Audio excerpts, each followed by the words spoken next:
দুয়ারে অর্থনৈতিক উন্নয়ন, তবু রাজ্য সরকারের অনীহা কেন? রানাঘাটে তেলের সন্ধান তো বহু আগেই পাওয়া গিয়েছে, কেন এখনো কাজ শুরু হলো না? প্রশ্ন বিজেপি সাংসদের। মমতা ব্যানার্জি কি দেশের উন্নতি হোক, বাংলার উন্নতি হোক, এটা চায় না? রানাঘাটের মাটির নিচে জ্বালানির ভান্ডার আছে, সে কথা আগেই জানিয়েছিল ওএনজিসি, তাও আবার চলতি বছরের এপ্রিল মাসে। এপ্রিল থেকে ডিসেম্বর, প্রায় 8 মাস। কেন শুরু হচ্ছে না কাজ? কেন্দ্র জানাচ্ছে রাজ্যের অনীহা, আর সেই কারণেই কাজ শুরু করা যাচ্ছে না। দীর্ঘ 8 মাস কেটে গেলেও কোনো রকম কাজ এগোয়নি সেখানে। অথচ এলাকাবাসী রীতিমতো উদ্গ্রীব যে ওই অঞ্চলে তেল উত্তোলনের কাজ শুরু হলে এলাকার অর্থনৈতিক উন্নয়ন হবে, কর্মসংস্থান বাড়বে। রানাঘাটে তেলের খনির কাজ কত দূরে হলো? সম্প্রতি এ বিষয়ে সংসদে প্রশ্ন তোলেন বিজেপি সাংসদ জগন্নাথ সরকার। উত্তরে কেন্দ্রীয় পেট্রোলিয়াম মন্ত্রী জানান, সেখানে শীঘ্রই কাজ শুরু করতে আগ্রহী কেন্দ্র, তবে বাদ সাধছে রাজ্য সরকারের অসহযোগিতা।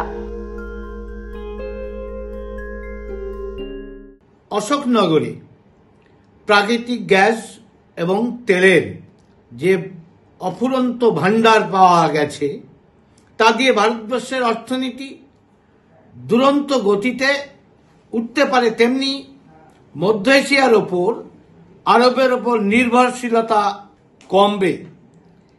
এই ব্যাপারে কেন্দ্র সরকার যথেষ্ট উদ্যোগী হয়েছে।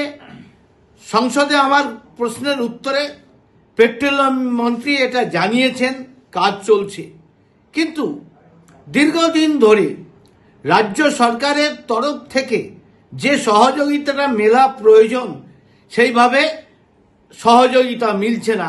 সেই জন্য কাজের গতি খুব দ্রুত হচ্ছে না। এলাকাবাসী কি বলছেন?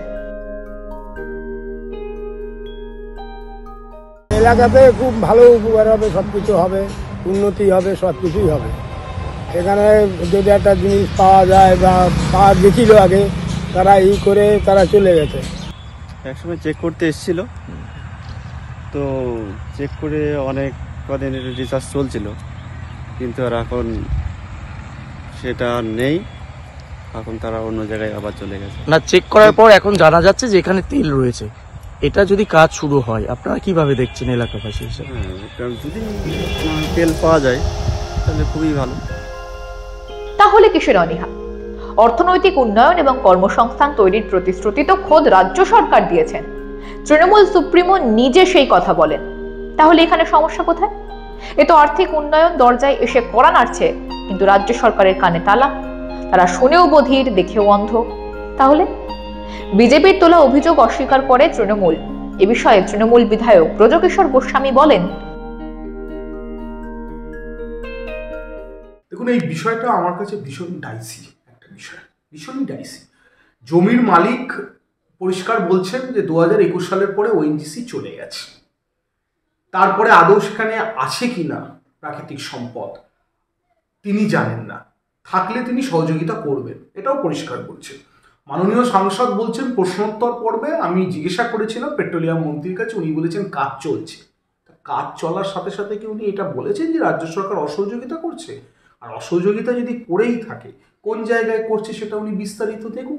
আর এটা তো সম্পূর্ণভাবে পেট্রোলিয়াম মন্ত্রী তার দপ্তর থেকে রাজ্য সরকারের দপ্তরে চিঠি পাঠাবে। সেটা এখানে তো অসহযোগিতার কোনো জায়গা থাকলে সেই চিঠিপত্র উনি আপনাদের সামনে তুলে ধরুন। এলাকাবাসী চাইছেন কাজ এগোক, কেন্দ্রও প্রস্তুত। শুধুমাত্র রাজ্য সরকারের অনীহার কারণে এত বড় একটা প্রজেক্ট থমকে রয়েছে। এখনো পর্যন্ত অনুসন্ধানের কাজ যতটা এগিয়েছে, তার উপর ভিত্তি করে উন্নয়ন পরিকল্পনা প্রস্তুত করে ফেলেছে কেন্দ্র। পরিবেশগত এবং অন্যান্য ছাড়পত্র সংগ্রহের কাজ চলছে। এলাকার মানুষ চাইছে যাবতীয় রাজনৈতিক তরজা সরিয়ে রেখে দ্রুত কাজ শুরু হোক সেখানে। ব্যুরো রিপোর্ট, মাধ্যম।